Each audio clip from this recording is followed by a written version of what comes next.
Le groupe Connect, expert en recrutement intérimaire. Rejoignez les 35 agences du groupe Connect pour des opportunités de carrière partout en France. Le groupe Connect présente Sud Radio, Destin de femme, Judith Belair. Bienvenue à toutes et à tous dans Destin de femme sur Sud Radio. Comme tous les samedis à 13h30, vous allez découvrir une femme française au destin hors du commun pour que le combat pour le droit des femmes devienne une cause commune. Tout cela inspiré bien évidemment du livre au même titre de Valérie Pérez Henouchi. Nathalie Baumgartner a travaillé pour les grands magazines de mode en tant que rédactrice, par exemple pour le Elle, le Gala, etc. Elle s'occupe aujourd'hui de sa propre société d'événementiel, 165 Nanou Baumgartner. Vous êtes notamment d'ailleurs relations publiques pour le groupe Evoque Hotel. Et puis vous développez aussi un projet du même nom, Nathalie. Alors votre conversion, vous la devez en partie à un événement hélas tragique que nous avons tous vécu de plein fouet, l'attentat du Bataclan du 13 novembre 2015. Attentat qui vous a enlevé votre cousin Pierre Innocenti et votre cher ami Stéphane Albertini. Nathalie Baumgartner, vous vous êtes aussi portée partie civile au procès. Et votre histoire, c'est un témoignage de reconstruction, de résilience et d'amour. C'est un destin, il va de soi. Bienvenue. Sud Radio, Destin de femme, Judith Belair. Alors Nathalie Baumgartner, pour débuter, les 4 questions que je pose à toutes les invitées de Destin de femme. On va commencer par la première. Quel destin de quelle femme vous inspire le plus ? Alors les femmes qui m'inspirent le plus sont des femmes qui sont des femmes courageuses. J'aime le courage. Le courage, c'est une vertu. C'est combattre sa peur, c'est avoir de l'audace. C'est même aller jusqu'au sacrifice de sa propre vie. Pour certaines. Donc c'est les femmes en général. Les femmes en général. Les femmes sont souvent dotées de cette qualité. Les femmes sont courageuses. Donc il y a des femmes de l'ombre, bien sûr. Il y a des femmes qui sont plus exposées, plus la lumière. Les femmes iraniennes dont le visage de la contestation des femmes iraniennes avec Masha Amini, par exemple. Simone Veil, évidemment. Ces femmes figurent de proue, en fait, de velléité, de cœur et de sororité aussi. Exactement. Puis le courage, c'est laisser aussi sa condition, sa famille, parfois, pour aller...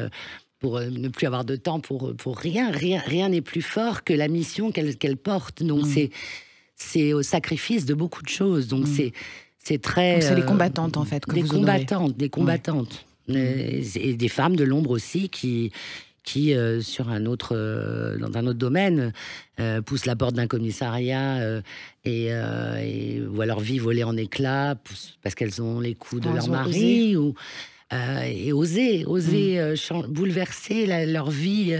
C'est très très courageux. Je suis en admiration devant ces femmes-là. C'est des femmes formidables. Quel a été votre plus grand succès, Nathalie Baumgartner ? Alors, on peut dire que j'ai eu la chance d'avoir une vie relativement calme, une vie paisible, un métier agréable. La mode, c'est quelque chose de festif, de ma famille, effectivement jusqu'au Bataclan. Nous sommes une famille italienne, d'immigrés italiens. On a un restaurant. Le restaurant générait toujours l'esprit de famille.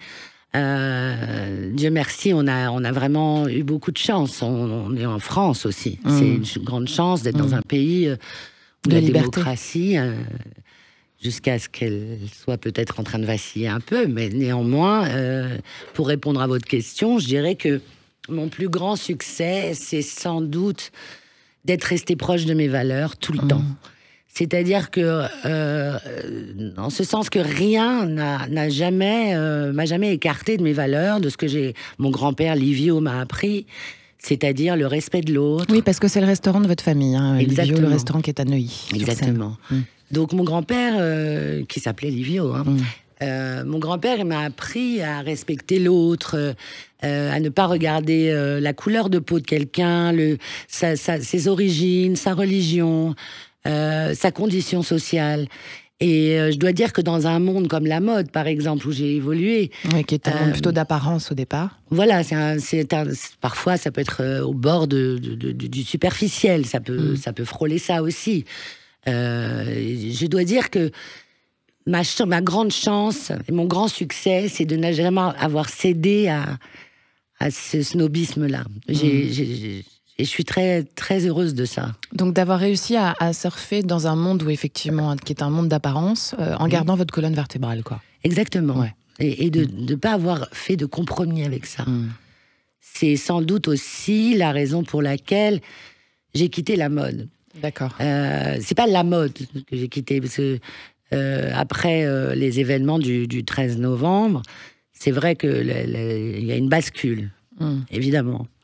Donc, tout ce qui paraît un peu dérisoire, une paire de chaussures pas assez violettes, pas assez orange, bon, ça perd du sens. Ça perd du sens.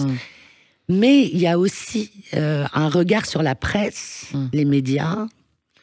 Qui a changé, bien sûr, aussi. Qui ont changé beaucoup, qui se plient à la demande. Et c'est plus nous qui créons la demande. Oui, c'est-à-dire qu'aujourd'hui, dans les magazines de mode, c'est souvent dans les pages mode des magazines, ce sont souvent les annonceurs, en fait. Souvent, on qu'on met en avant, alors qu'auparavant, à la grande époque, c'était vous, en fait, qui choisissiez ce que vous mettiez, avec un petit annonceur de temps en temps, mais on n'était pas du tout dans le contexte où il fallait mettre un tel ou un tel parce qu'il a acheté une page de pub, quoi. Il fallait un peu toujours, mais on va dire que c'était pas comme aujourd'hui. Aujourd'hui, c'est carrément c'est pas très très très poli de dire ça, mais c'est un peu le maquet. On est un peu maqué. Avant, on avait quand même des top modèles. Et justement, dans les années 90, fin 90, qui est un peu la grande période, celle où les magazines de mode étaient un peu tout puissants, c'était avant les réseaux sociaux. Ils créaient les tendances. On est dans une surcommunication aujourd'hui, et finalement, on est moins libre de communiquer, quoi. C'est ça. On est dans effectivement, et aussi dans une surconsommation. Qui laisse place, pour moi, à des influenceurs qui, sans doute, pour certains, sont très très légitimes. Il n'y a aucun problème. Pour beaucoup, beaucoup moins. Et participer à ça, de près ou de loin, ça me ressemble pas. Ça correspond pas à votre colonne vertébrale. C'est pas ma colonne vertébrale. Voilà. Votre plus grande déception, Nathalie Baumgartner? Alors, ma plus grande déception, j'ai envie de vous dire, elle est un peu permanente et tous les jours en allumant ma télé. C'est de laisser un monde à ma fille, enfin aux enfants que j'aime tous, de leur laisser ce monde-là. C'est-à-dire que on a une société qui est fracturée. Chaque jour, il y a un symptôme de cette maladie qui surgit. Et on se dit, mais comment va-t-on faire pour soigner j'ai envie de dire, un cancer généralisé qui est presque en phase terminale. Qui va donner Est-ce que c'est pas un peu une question de point de vue, ça? Si, sans doute, sans doute. Évidemment que dès lors que j'allume la télé et que je vois qu'il y a encore des attentats, il y a encore évidemment que ça provoque chez moi tout de suite une émotion vive, très très vive. Oui, parce qu'il y a eu Israël le 7 octobre, il vient d'avoir un énorme attentat en Russie, on le sait aussi. Bien sûr. C'est un peu l'histoire qui se répète, quoi. C'est l'histoire qui se répète, c'est, pour ma part, penser au chemin que vont devoir faire ces gens. C'est-à-dire un chemin très très long et que vous avez fait. Que j'ai fait, exactement, et qui est difficile, On va en parler juste après. Votre plus grande joie, Nathalie Baumgartner? Ma foi. Ma foi qui a été justement... Votre foi en Dieu, quoi. Ma foi en Dieu, qui est très très forte. Elle ne m'a jamais quittée dans aucune épreuve. Pourquoi? Parce que pour moi, la joie, c'est un devoir. On doit être en joie d'être en vie. Déjà, on doit à la vie cette joie. Donc la joie, la foi m'a conduit à toujours extraire le bien du mal, à ne pas me lamenter, à chercher derrière le mal, qu'est-ce qu'il y a de bien, qu'est-ce qu'on peut apprendre de bien. Alors parfois ça met du temps. La résilience, ça vient pas tout de suite comme ça. Je suis pas une sainte, mais on va dire que ma foi, c'est ma plus grande joie. C'est ma plus grande joie parce qu'elle m'habite tout le temps. Elle vous soutient. Oui, elle me soutient, elle me permet de traverser cette existence en me disant que la mort, c'est pas un souci non plus. Ça donne une raison aussi, c'est ça? Exact, ça donne une raison même d'être. Donc pour moi, ça a été un support, et c'est un support qui me met en joie permanente. D'accord. Alors, pour revenir un tout petit peu à la mode, justement, et à votre positionnement, puisque vous avez été donc rédactrice de mode, vous avez habillé de tout type de femmes, on peut le dire, hein, parce que les mannequins, c'est variable. Qu'est-ce que ça veut dire la féminité pour vous, Nathalie Baumgartner ? Alors, être féminine aujourd'hui, être féminine, c'est être l'inverse, je dirais, des ultra-féministes.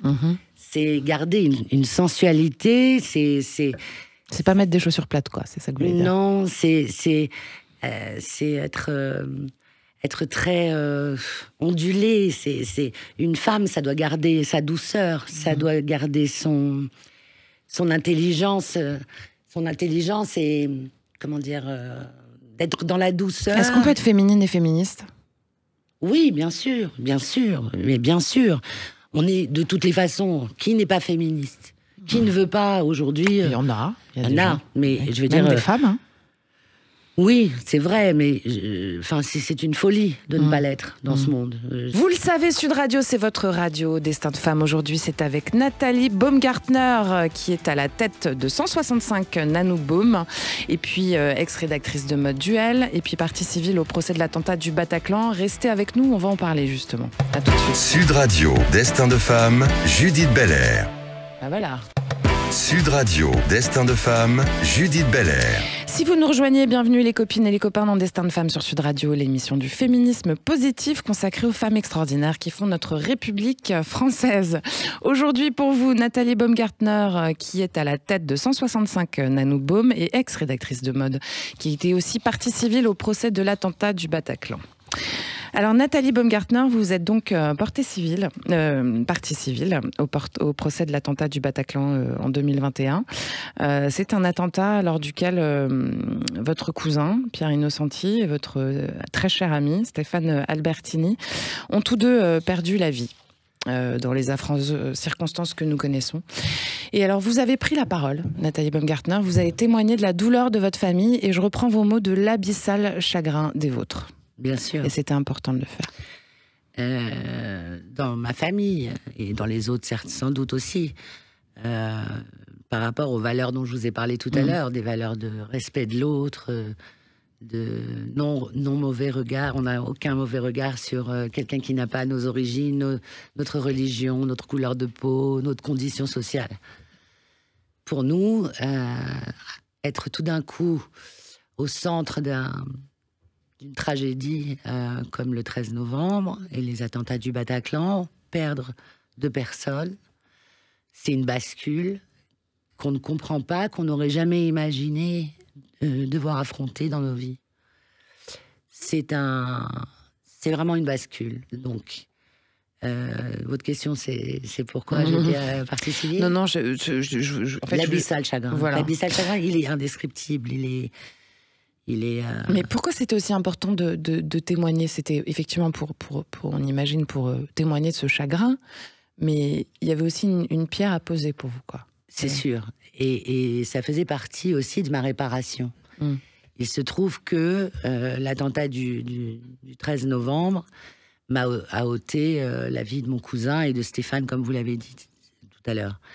Un cousin, c'est pas un frère, c'est pas un fils, c'est pas un mari.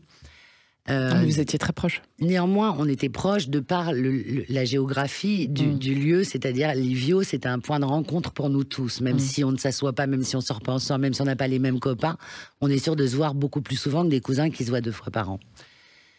Je suis l'aînée de tous mes cousins, donc c'est vrai que j'ai toujours été un peu responsable et j'ai toujours eu un œil sur eux.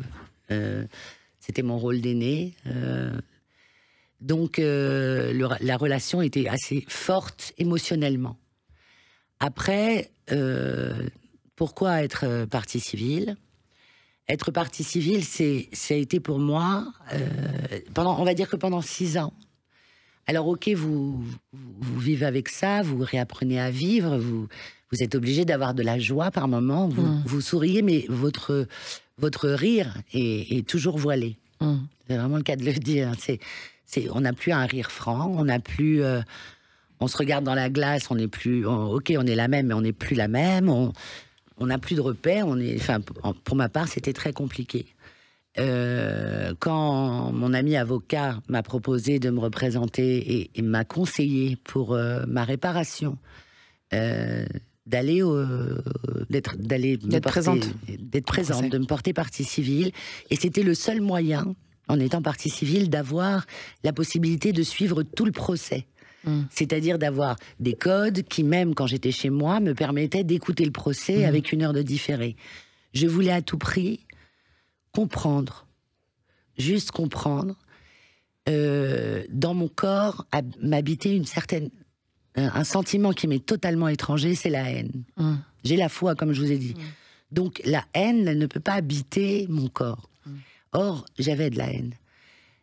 En allant au procès, en écoutant le parcours de ces gens, en essayant je vais pas dire de comprendre, il y a rien à comprendre, mais en essayant de trouver, en essayant de les affronter, regarder Salah Abdeslam témoigner à la barre comme je l'ai fait, et voir son regard se baisser.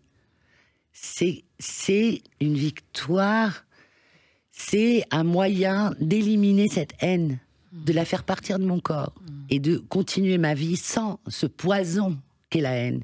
Alors justement, dans votre témoignage, vous le dites, dépeindre le mal, c'est aussi pour masser votre plaie béante, la rendre aussi douce que possible, pour ne jamais devenir justement ce que sont ces terroristes, des êtres sans âme, quoi.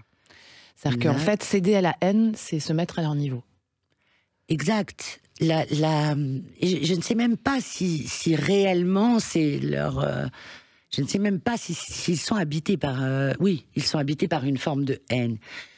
Mais ils sont un peu vides. C'est ça aussi. Ils sont plutôt vides. Au procès, on est assez surprise de voir ces personnes. On n'est pas devant des monstres. J'ai vu des procès à la télé avec des violeurs d'enfants, etc. On les regarde, on dit, mon Dieu, si jamais je le croise dans la rue, bon, Salah Abdeslam, c'est un mec que je peux croiser en sortant de chez vous, de la radio. Je ne sais même pas si c'est un sentiment de haine qu'ils ont. C'est tout d'un coup un voile d'obscurantisme total qui et une comment dire, et ils sont alimentés par cette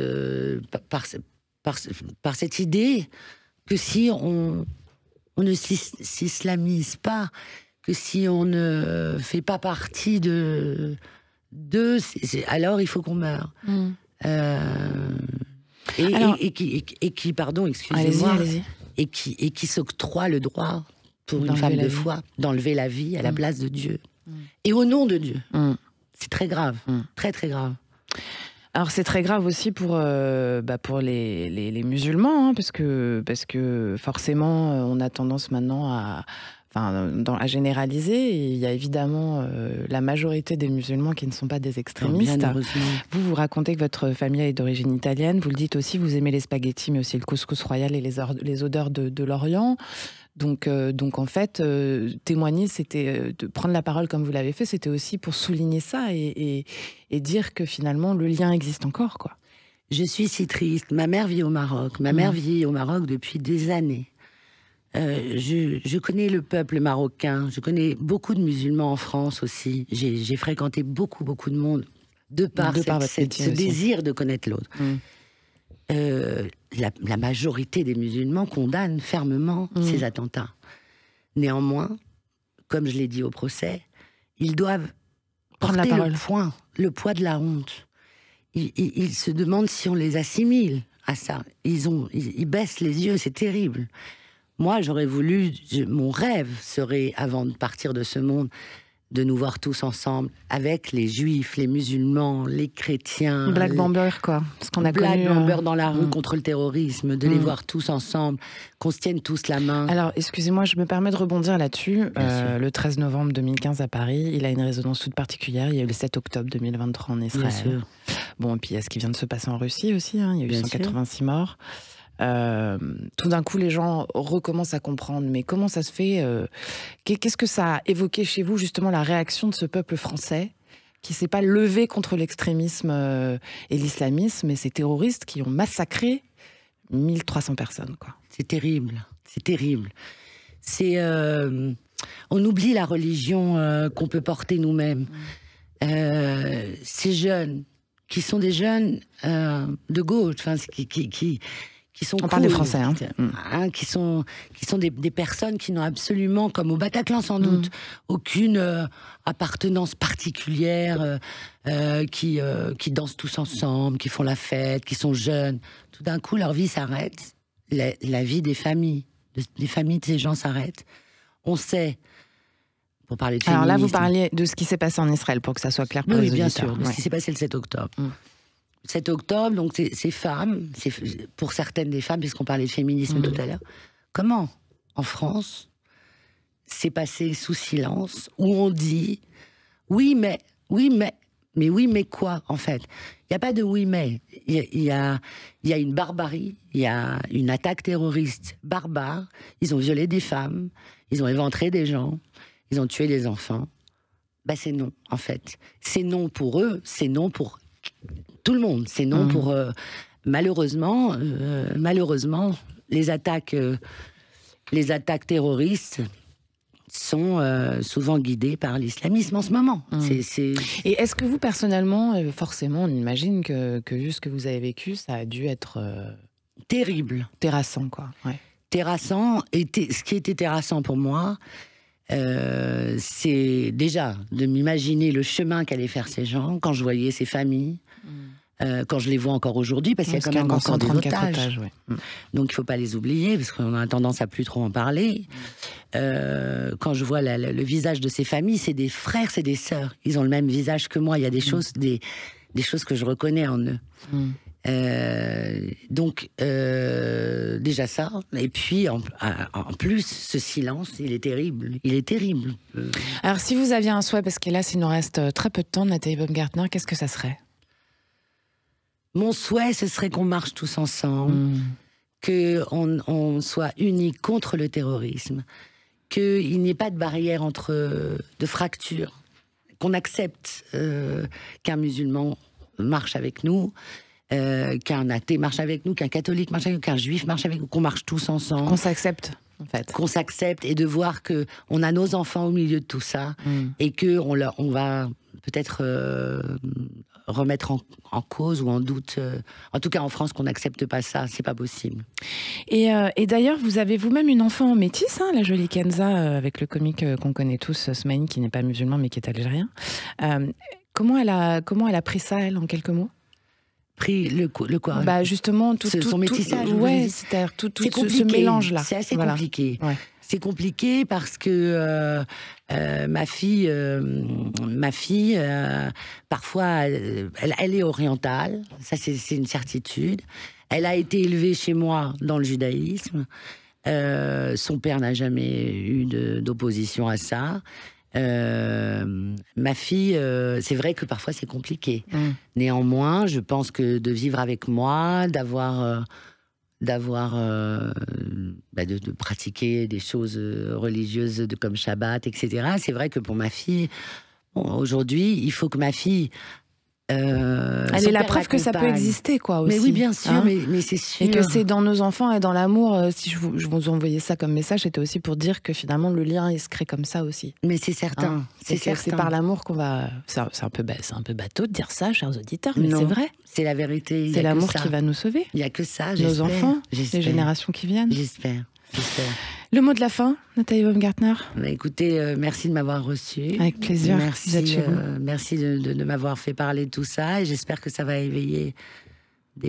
soulager certaines personnes et éveiller aussi des consciences. J'espère. Écoutez, c'est notre souhait à tous. Merci beaucoup. Merci beaucoup. Merci. Si vous avez des petites actus à partager, c'est le moment. C'est une petite chose à dire. Alors, pour l'instant, on ne va pas que des surprises. Je veux pas dire, il y a des choses, mais je veux pas le dire. Ok. Bon, alors, on vous suivra sur Internet.